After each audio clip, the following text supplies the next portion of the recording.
American stock market, which is the most important, has had its longest period in history. The entire history of America has never had such a long, good period in the stock market. Now, Mr. Trump says it's going to go on forever. He solved everything. Don't worry. That makes me worry even more. Well, investors like easy money because there's more to throw into the stocks and other investments. The market seems to think this is good news. Hooray, hooray. I have sold everything. I am perplexed, I am confused, and I am worried. And I'm wrong so far. So what do we know? With the people in Washington, very rarely have they known what they're doing, but they have the power to cut interest rates and loosen the purse string. They can flood the world with money, and they're doing it. And everybody likes a lot of free, easy money, and it's going into the investment world right now. Historically or traditionally, the market's smarter than all of us. And the market says, okay, guys, we like your story, but we don't buy it, and we're not playing, which may be a sign that we are coming to the end. I'm of the view we're coming to the end.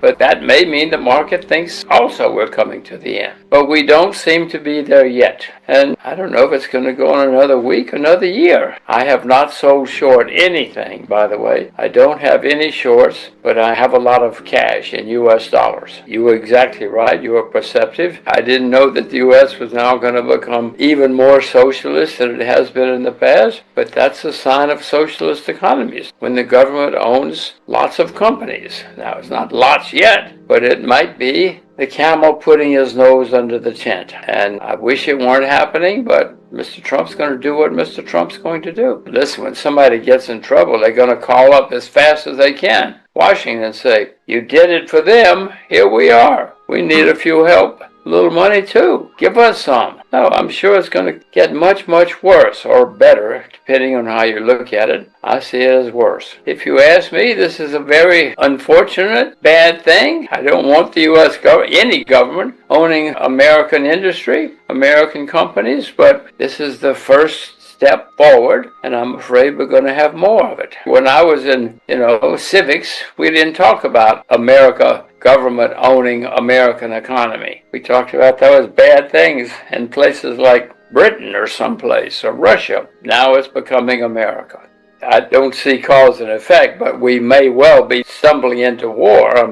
We see lots of small wars around. Historically, when you have a lot of small wars, something happens usually, and then suddenly you have a big war. We may be on the way to that. I see worrisome signs. I don't particularly like what I see, but I have to deal with facts, not what I want. And it does look to me like we may be stumbling more and more closer to a big war. Well, you just mentioned it. We have several little wars going on around the world. And America's getting more and more assertive, if we use that term, saying it's for our own good. We're saving the world. Mr. Trump is saving the world. And we have more and more little wars developing. Washington tells us this is good. It's good for America. It's good for the world. I doubt it. I don't particularly like it. You look back at previous period, you look back to the Second World War. There were all sorts of little wars here and there and over there. And the next thing, they became big wars. It's often happened that way. You look at the First World War. That's what happened. There were lots of little wars. And the next thing you had a big war. I'm extremely worried what I'm seeing happening in the world because I think I've seen it before. And I don't see anybody in Washington that is worried. They all say, don't worry, we have things under control. I know they don't. It just makes me worry even more. Look back at history. They always think they're smarter than everybody else, and they are smarter than everybody else until the next thing you know, they're saying, oh my God, how do we get into this war? How do we get out? Oh, I want to get out, but then there's no way. Well, war has never been good for anybody. Even the people who think they win wars don't, because it costs staggering amounts of money. Huge numbers of assets are spent or lost. So, a few people make a few bucks, yes, always. And even if you win, you usually wind up worse off than you were before. Yes, you won the war, but it cost a huge amount of lives and money and everything else. If you look back at every war in history, there have been very few beneficiaries in the long run.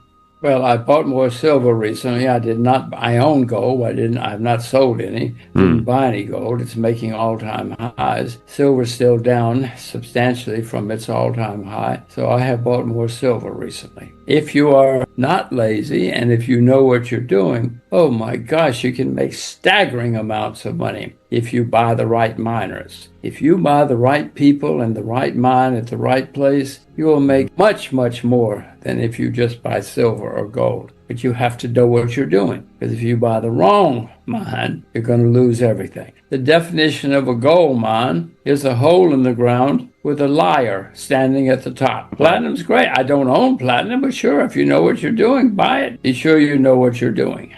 Well, many of those stocks have already had big moves. I mean, it's not as though you and I are the only person noticing what's going on. This bull market has been going on since 2009, and many companies around the world have had good moves and are having good moves. I repeat, I am not selling short. Maybe I should be, but I have not started selling short yet. Well, many people have done studies that show you lots of easy money has got to go somewhere, and it usually goes into goods, and prices go higher. Lots of loose money, easy money, often led to inflation. I suspect it will again. I certainly would not sell inflation short. If anything, I expect more in the future. Nearly every country in the world, nobody is trying to cut back on the economy or on growth or on prosperity. Well, I don't know of any country that is trying to cool things off. Everybody is happy, happy, happy. And that's great. But I know when everybody is happy, we ought to start asking questions. It hasn't been historically. Normally, if you throw a lot more kerosene onto a fire, you usually have a hotter fire. And everything I can see, it means we're going to have more inflation in the world, not just in the U.S., going forward, because most governments in the world will have lots of easy money now. And when everyone has easy access to money, that historically has typically resulted in greater inflation.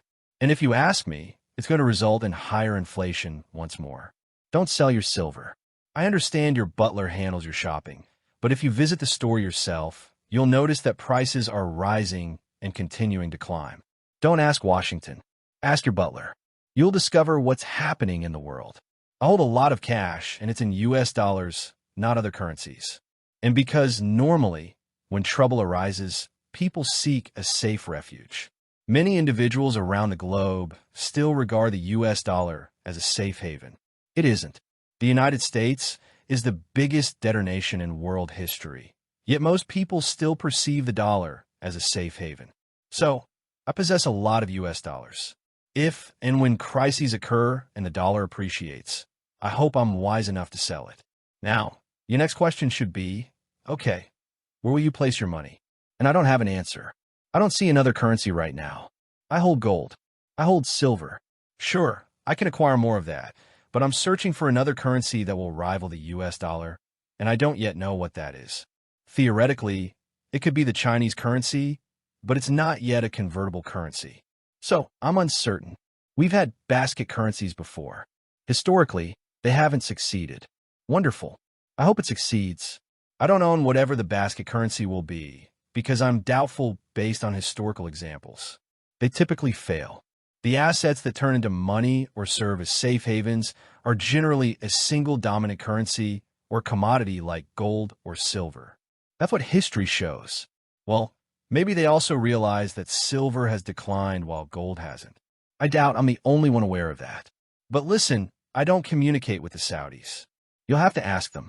But I do know they can check their computers daily and see that silver has dropped significantly from its record high, while gold is achieving new record highs. So, perhaps they think the same way I do. I don't know the central banks. I know they possess substantial funds, and we must pay attention to their actions. And at present, if they're purchasing silver, great. I own silver. I've recently bought more silver as well. I'm not selling my gold. If gold declines, I'll definitely purchase more gold.